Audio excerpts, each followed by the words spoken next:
On today's episode of Locked On 76ers, the reserves for the 2023 AllStar game are out. And locally, James Harden did not make it. Joel Embiid did. James Harden did not. We'll talk about what it means, who got snubbed. We'll dive into it all next right here, Locked On 76ers. You are Locked On 76ers, your daily Philadelphia 76ers podcast. Part of the Locked On Podcast Network. Your team every day.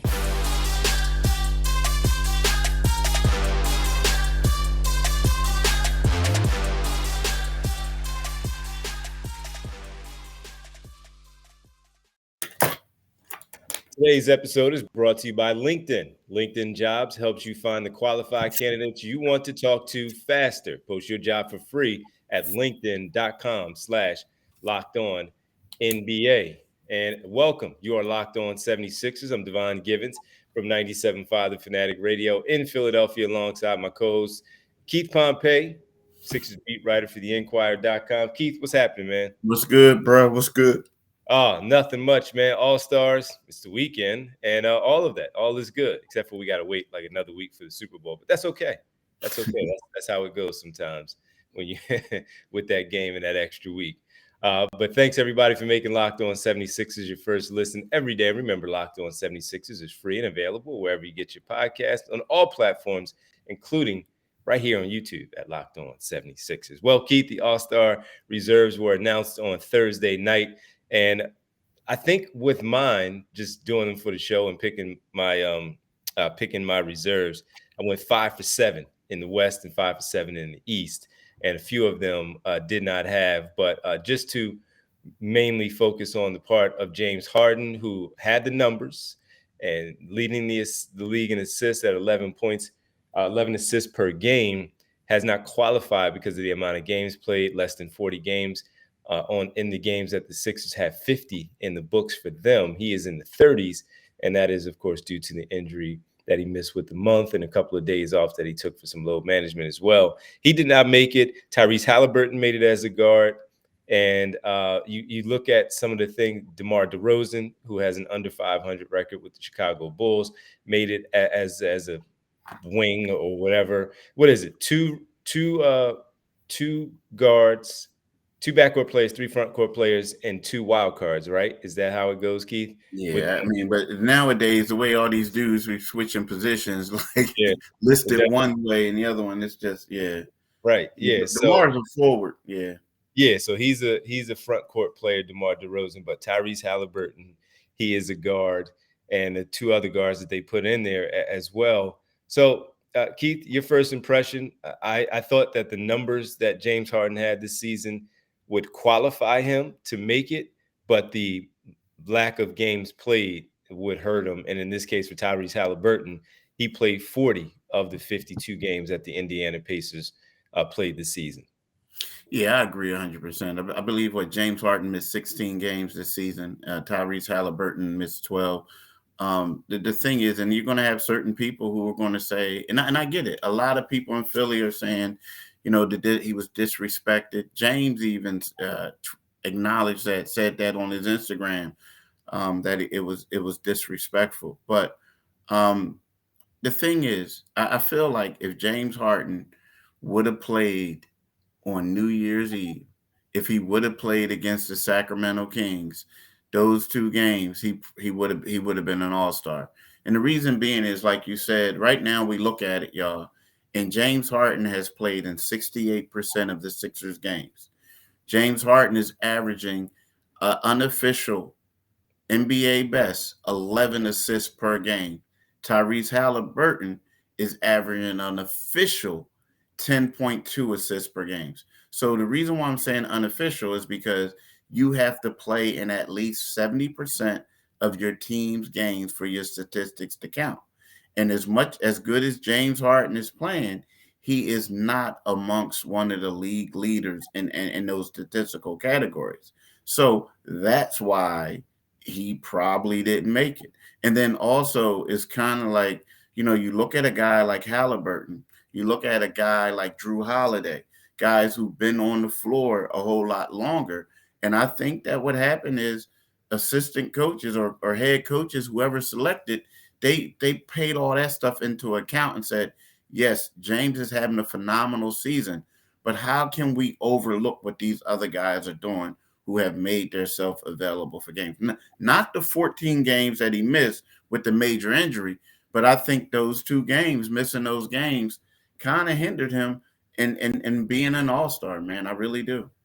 Well, yeah, he wasn't happy. Joel Embiid tweeted, NBA, you have some explaining to do on that one. And one would think that he's talking about his teammate not being there with him, headed to Salt Lake City. Here are the East reserves: Embiid, Jaylen Brown of the Boston Celtics, Bam Adebayo of the Miami Heat, Julius Randle of the New York Knicks, DeMar DeRozan, as we mentioned, of the Chicago Bulls, Drew Holiday of the Bucks, and Tyrese Halliburton from the Indiana Pacers. So honestly, with any of those, the 2 that I got wrong on here with Julius Randle and Drew Holiday, I had Jalen Brunson and Pascal Siakam as the 2 choices that I had. The other 5 I had correct.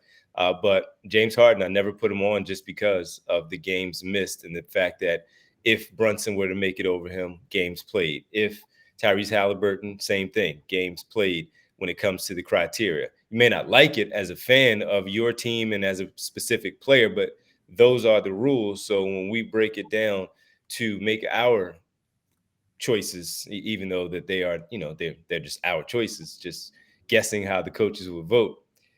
Not surprised really that James Harden didn't make it. I wouldn't have been surprised if he made it either, but I'm not surprised that he didn't make it, if that is, in fact, as you just talked about, the criteria of getting in. So that's something they're going to, and you know what, Keith, at the end of the day, man, it's kind of like when we talk about the MVP for Joel Embiid. As good as he is and he doesn't win it, you know what? Go out there and ball out.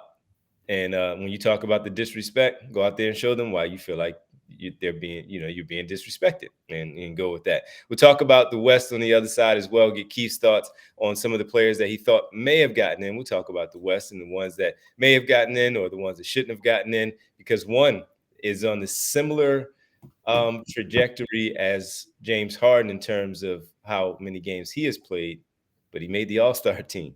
We'll dive into that next right here on Locked On 76ers. And as we get into that, I'll tell you first, if we wanted to put together something, Keith and I put together something to come up with a system of selecting all-stars, we would do that as a small business. It would just be he and I and trying to look for some people to work underneath us to have our own business of picking all-stars. Well, as a small business owner or hiring manager like we are, you know that success in 2023 all depends on the team members you surround yourself with. That's why you have to check out LinkedIn Jobs. With LinkedIn Jobs, you can hire qualified candidates more efficiently by matching open roles with people who have the skills, values, and experiences to help you achieve your goals. LinkedIn Jobs helps you quickly attract qualified candidates to your open jobs with targeting tools.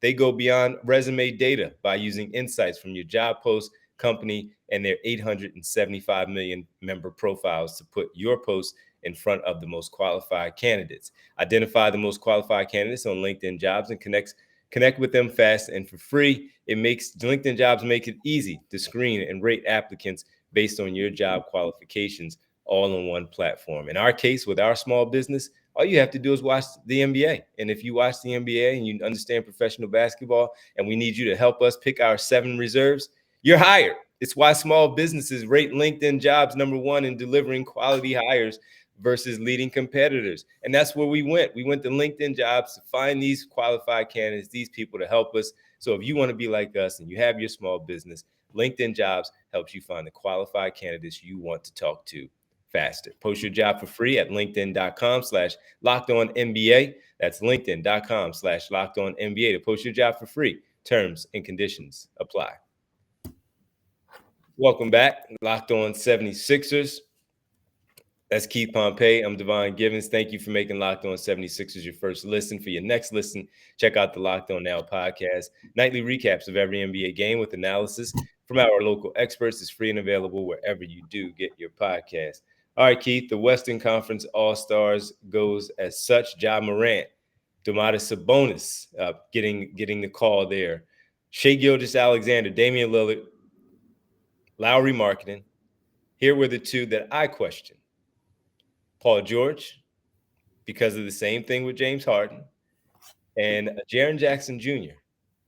I was a little surprised that Jaren Jackson Jr. I understand Memphis is the number 2 seed in the West, but he also has a decent amount of games missed. And I was pretty surprised, as good as he is a defensive player and overall as a two-way guy, but more known for his defensive play.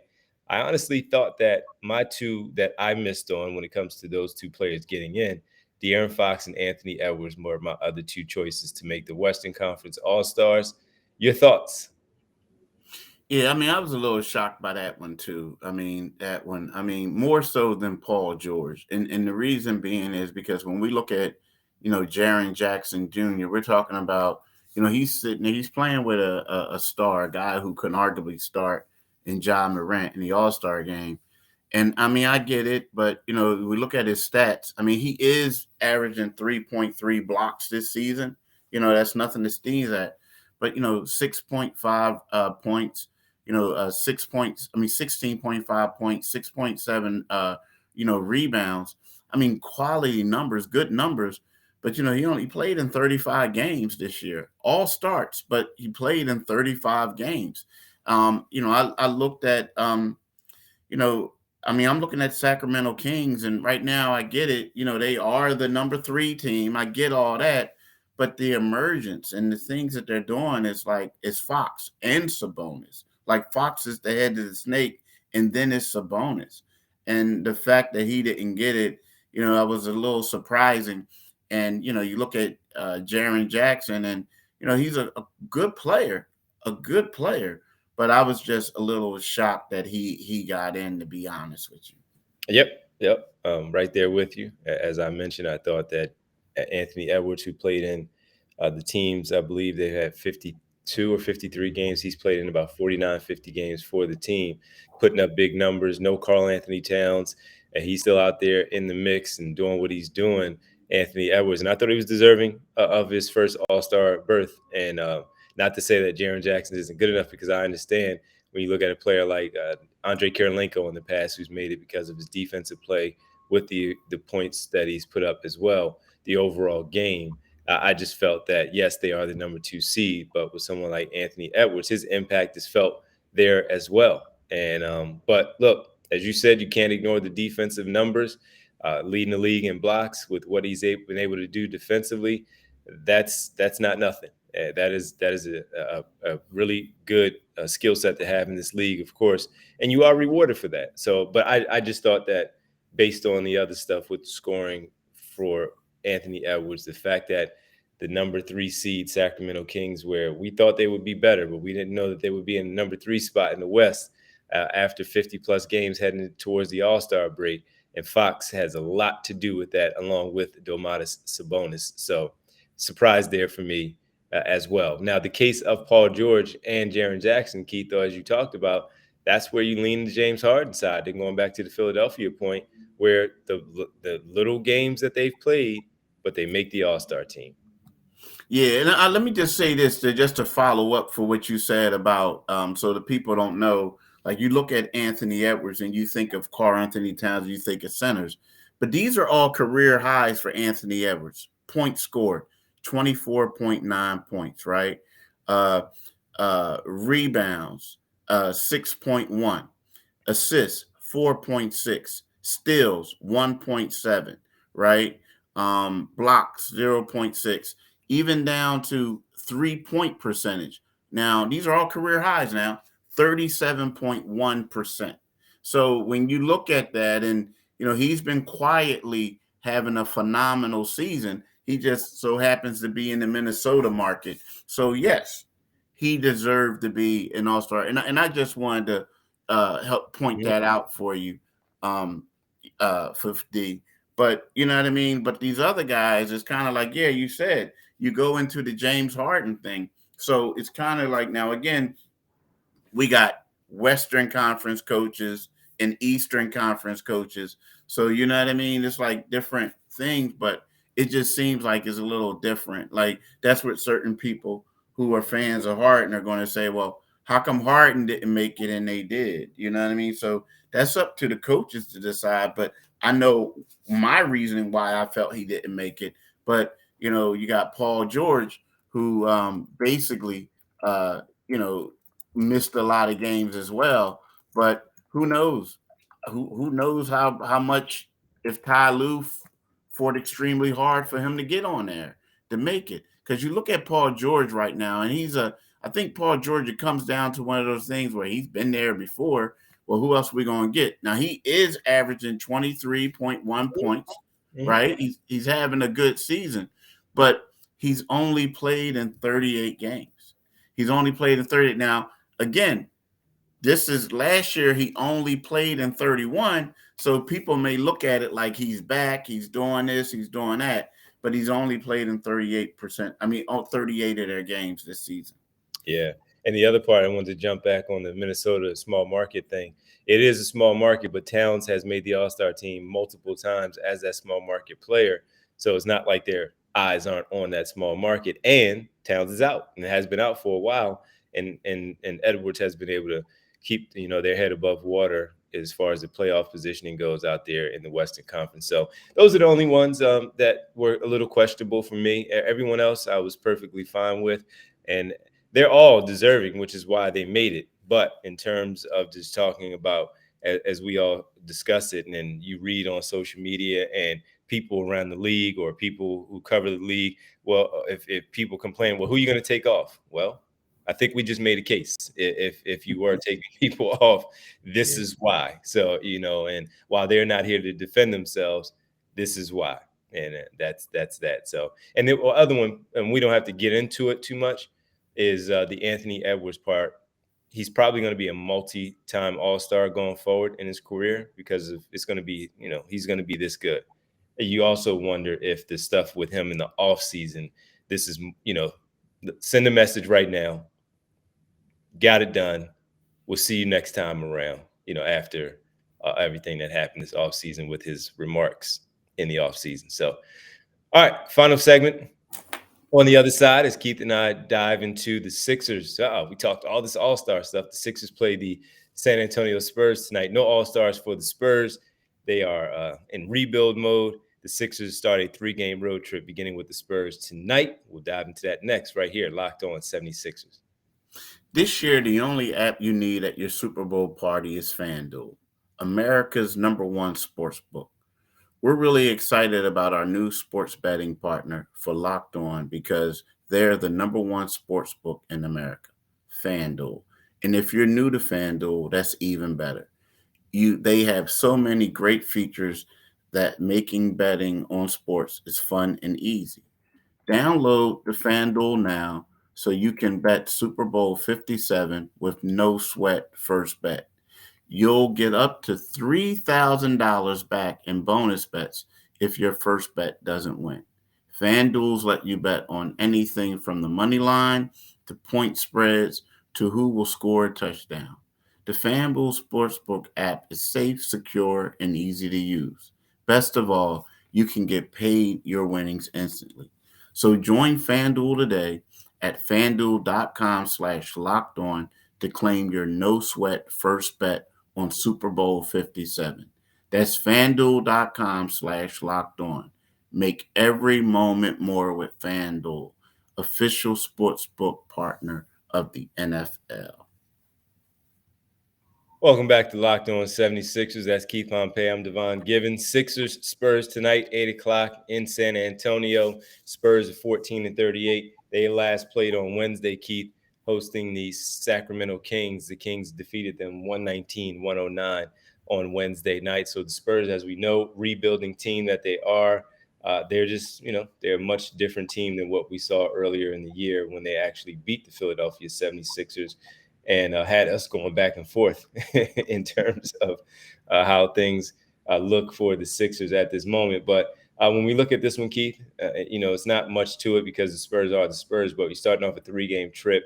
And with this, you just need to take care of your business against another bad team in the San Antonio Spurs. Yeah, you hope that's what the 76ers are going to do, right? I mean, this is a game, realistically, you say to yourself, this is a game that if I'm the Spurs, I'm a little upset and disappointed that the All-Star selections came out yesterday. Just and the reason why I'm saying is because you think that James Harden will probably, Triple double have tonight. one of those games where like, look, you guys didn't pick me. I'm gonna Triple make the Spurs pay. So, but for the Sixers, you hope he's gonna make them pay by distributing the rock and getting the triple double as opposed to jacking up a bunch of shots, right? But yeah, like this should be the game. I'm looking at this game for the 76ers. To me, it's one of those games where you go in there, you handle your business, you get a sizable lead, you make sure you secure that lead so you can rest players up because you're going to have a nice 2-game stretch with the New York Knicks at the Garden, and then on what is it Wednesday. Sunday, Yeah. and then on Wednesday you go to the ball TD Garden. First one's Madison, then you go to TD Garden on Wednesday and play the Celtics. Like, to me, you just got to handle business and let James Harden get out some frustration. Yeah. And then when they come home on Friday, a week from today, they host the Knicks in Philadelphia. So they got a nice 3-game stretch there, 2 with the Knicks, 1 with the Celtics, and 2 of those on the road, as Keith talked about. So yeah, go in there, handle your business tonight. They are a tough team where they will fight you, similar to what we saw with the Orlando Magic in these last 2 games. So if there's any indication of how this one could go, it's that as the example, and they need to make sure that they are on top of their game against this San Antonio Spurs team. So we'll see if they're ready to go. Simple keys to the game, as you just talked about: jump on them, stay on them, and get out of the fourth quarter pretty early with your starters. I think that's pretty self-explanatory when it comes to this team. We know the Spurs only have 14 wins, and they're not very good. Sixers lost to them 114-105 in game 3 of the season. That was at home early in the year. So a little revenge here for the 14-38 San Antonio Spurs.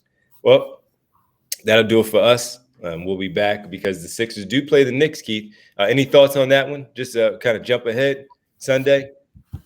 I think it's going to be exciting. Jalen Brunson is one of those guys that you look at, and I look at him, and you say to yourself, like, okay, he's all right. You say that, like, you look at him, he's not flashy, but I like his leadership quality, and I like the way he plays.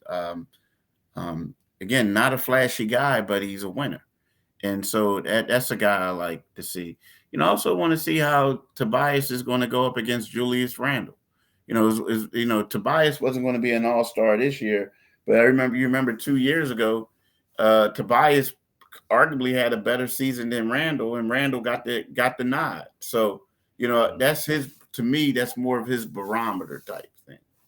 Actually, that year I thought he should have made it over Ben that year. Not saying Ben wasn't worthy of it, but I just thought that's how good I thought Tobias Harris was playing at that time, right around the early part of the year before the All-Star votes and all. So, but yeah, that one's going to be a tough one, and I think they're 1-1 on their splits so far this season. The Knicks and the Sixers. I would have to look. Yeah, they are. Yeah, Yeah. they are. Yeah. Mm-hmm. Yep. New York beat Philadelphia here, and Philadelphia beat New York in New York. So yeah, man. Tonight against the Spurs, take care of business. Sunday's gonna be a much bigger challenge, and the Knicks are still fighting to make sure that they are in the top 6 in the Eastern Conference standings. So you go out there, to your point, and do your thing against that group because they are tough. And Julius Randle averaging a double-double on the year, as you talked about that, by the way. All right, that'll do it for us on this Friday. We appreciate everybody all week long. Thank you for making Locked On 76ers your first listen every day. For our next episode, we'll break down what took place on Sunday against the New York Knicks and dive into a few more things as the trade deadline is next Thursday, 6 days away. So we'll see if there's more intel from Keith Pompey. Now make your second listen Locked On NBA, Locked On experts covering the biggest stories around the NBA every Monday through Friday in less than 30 minutes. It's free and available wherever you get your podcast. Keith, can you let the good folks know where they can find us? Like my man D said, wherever you can get your podcast, you can get this podcast. But when you click on to our YouTube channel, make sure you click on the Liberty Bell so you get updated. Then on Monday, you have to listen to the Divine Giving Show Oh, that's tonight. Oh, tonight. Oh, I'm already ahead. Tonight, listen to my man D from 6 to 9:45 p.m. Why they jipping you? 7:45 leading into the Sixers. Sorry. 7:45. 7:45. I'm about to say, why they jipping you like this and that? So Yeah. you're gonna be doing it an hour and 45 minutes. Hour 45 before the Sixers, doing pregame. Then I'll do postgame for, about 25, 30 minutes. And then that's Okay, it. all right. So yeah, check my man out on that. Do that. Definitely do that. And then you can also follow D on Twitter at DivineG975. You can follow me on Twitter at Pompey on Sixers, and you can read the Sixers coverage and Enquirer.com. All right, man. Appreciate it. Keith, have a great weekend. Everybody have a great weekend. Thanks for your support all week. As always, we'll talk to you on Monday. Deuces. See you. Mm-hmm.